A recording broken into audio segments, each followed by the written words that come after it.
pilar konservasi. Konservasi. Ya, ini pilar konservasi, kemudian pilar edukasi. Dan juga wisata. Dan kalau mau disingkat, konser eduwisata. Konser eduwisata.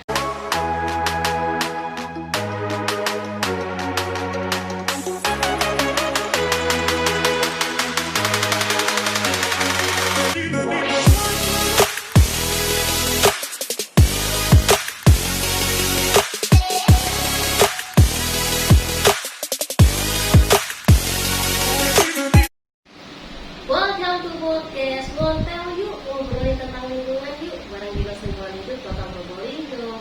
Bersama saya Mira Hesti Putri. Kita akan membahas soal warta, edukasi, dan isu-isu lingkungan. Pantengin terus channel kita di Ngontel DLH Kota atau follow Instagram kita di Ngontel DLH Kota Probolinggo. Guys, please jangan skip ya podcast kita kali ini, podcast di akhir tahun 2021. Tonton terus sampai habis karena kita akan membahas tentang edukasi lingkungan bersama narasumber yang kooperatif tentunya. Terus pantengin terus channel kita di podcast Ngontel DLH Kota. Jangan lupa like, subscribe, dan komen di Ngontel DLH Kota Probolinggo. Oke Sobat Ngontel, pada kali ini pada pembahasan di akhir tahun 2021 kita mengundang seorang narasumber. Beliau adalah seorang pemerhati lingkungan. Siapa sih yang nggak kenal beliau?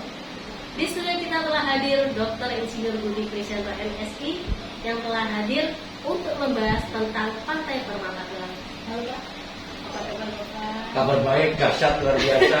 Selamat pagi, assalamualaikum warahmatullahi wabarakatuh. Waalaikumsalam. Pak Budi Kris, apa nih sekarang kesibukan jenengan sebelum kita ngomong tentang Pantai Permata Pilang?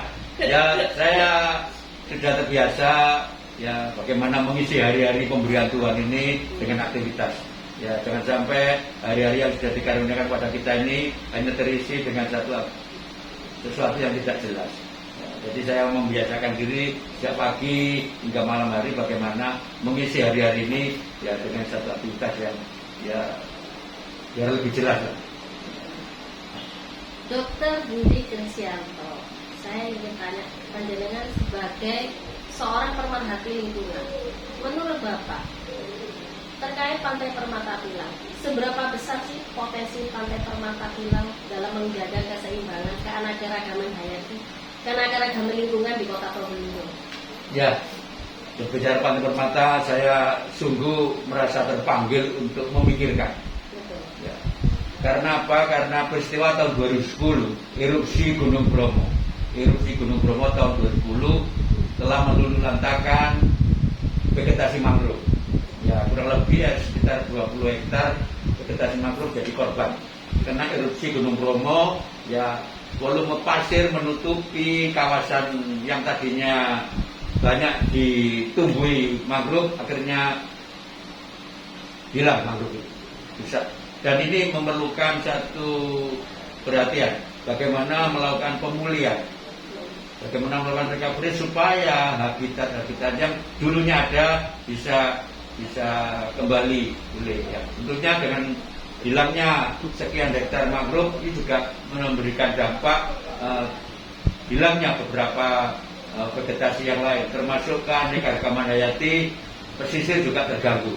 Oleh karena ini menjadi panggilan bagi saya secara khusus bagaimana kawasan Pantai Permata yang terdampak erupsi Gunung Bromo ini bisa pulih kembali, bisa menjadi kawasan yang berfungsi menjaga stabilitas penyedia oksigen, juga menjadi tempat hunian berbagai aneka ragaman hayati. Ini menjadi sebuah harapan bagi saya, sehingga sejak saya di Bapeda tahun 2010 mencoba untuk memikirkan, kemudian ketika saya di lingkungan hidup, kembali lagi ke Badan Hidup, kemudian ketika di asisten, kemudian ketika di Dinas Perikanan, kembali ke Dinas Lingkungan Hidup, kemudian saat ini di Dinas Pemuda Olahraga Pariwisata, bagaimana upaya-upaya ini terus berkesinambungan melakukan upaya pemulihan kawasan Pantai Permata. Ya, syukur alhamdulillah kolaborasi bersama komunitas masyarakat pengawas, Pokmaswas, kemudian juga kelompok tani, kemudian juga kelompok-kelompok pemerhati lingkungan, LSM, pemerhati lingkungan, dan juga di pariwisata ada kelompok sadar wisata Pokdadus. Ini melakukan kolaborasi bagaimana mempercepat pemulihan kawasan Pantai Permata. Mulai tahun 2014 mencoba untuk ditanami cemara. Nah, syukur alhamdulillah sekarang sudah menjadi semacam hutan cemara. Ya sempat juga terbakar tahun 2014, 2015 ini. Namun upaya terus dilakukan. Kemudian menanami mangrove. Mangrove melibatkan berbagai komunitas terutama pendidik anak pelajar. Ya, setiap ada bakti sosial, kegiatan bakti sosial diarahkan untuk menanam kembali mangrove. Nah, ini kawasan ini terus kita pikirkan. Dan tahun 2019 juga ada kajian dilakukan oleh Dinas Lingkungan Hidup, kajian tentang pengembangan kawasan Pantai Permata. Ya. Terus berkembang dan tentunya tetap 3 pilar harus dikuatkan. Pilar konservasi, ya ini pilar konservasi, kemudian pilar edukasi, dan juga wisata. Dan kalau mau disingkat, konser eduwisata. Konser eduwisata. Supaya tidak kehilangan rohnya bahwa membenahi Pantai Permata Pilang, memulihkan Pantai Permata Pilang, harus pilar konservasi ini ditegakkan supaya keanekaragaman hayati ini bisa diperbaiki, dipertahankan, dilestarikan. Juga edukasinya bagaimana belajar tentang tebalan, tentang kerang, belajar tentang spesies-spesies yang ada di sana, belajar tentang mangrove, tanaman bakau yang bermacam-macam jenis spesies, juga belajar tentang sumber daya air karena di aliran sungai. Banyak yang bisa dilakukan untuk edukasi, di samping juga tentunya tempat wisata. Oke Pak, saya potong nih. Kalau begitu, apakah di Pantai Permata Pilang ini akan atau sudah proses melakukan rehabilitasi mangrove? Terima kasih. Jadi seperti yang saya sampaikan bahwa upaya akselerasi ini, pemulihan ini menjadi kewajiban kita bersama. Ya, alhamdulillah kolaborasi bisa dilakukan antara pemerintah kota dalam hari ini UPD, Dinas Lingkungan Hidup, Dinas Perikanan saat itu, Dinas Pertanian, kemudian Dinas Pariwisata dan sebagainya bersama pemberhati lingkungan. Pemberhati lingkungan ini banyak, ada kader penggerak lingkungan, ada paguyuban peduli sampah, ada taruna lingkungan, ada Saka Kalpataru di sekolah-sekolah. Dan ini berkolaborasi bersama seperti yang saya sampaikan ketika ada kegiatan bakti sosial, peringatan dalam hidup, peringatan dari Nusantara atau peringatan dari Jati Kota. Ini bagaimana ikut memikirkan melakukan upaya pemulihan, menanami mangrove bersama. Kemudian termasuk clean up sampah-sampah yang ada di sungai itu juga kita bersihkan. Jadi kawasan itu menjadi kawasan bersama. Termasuk Hari Santri Nasional 2 tahun terakhir ini kita lakukan namanya Gaulwis, Gerakan Aksi Lingkungan Pariwisata. Nah, ini melibatkan santri, melibatkan Bapesa, Kangyu, kemudian bisa paling bersama-sama melakukan aktivitas. Jadi sudah dilakukan. Jadi upaya untuk mengembalikan sudah dilakukan dan terus akan dilakukan.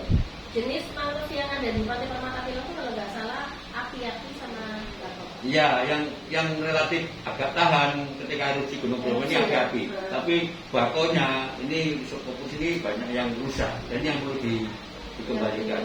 Ya, dan alhamdulillah dari berbagai stakeholder termasuk Dinas Kelautan Perikanan Provinsi, kemudian Kementerian Lingkungan Hidup Kehutanan juga turut. Terakhir sekarang hampir selesai dibangun jogging track.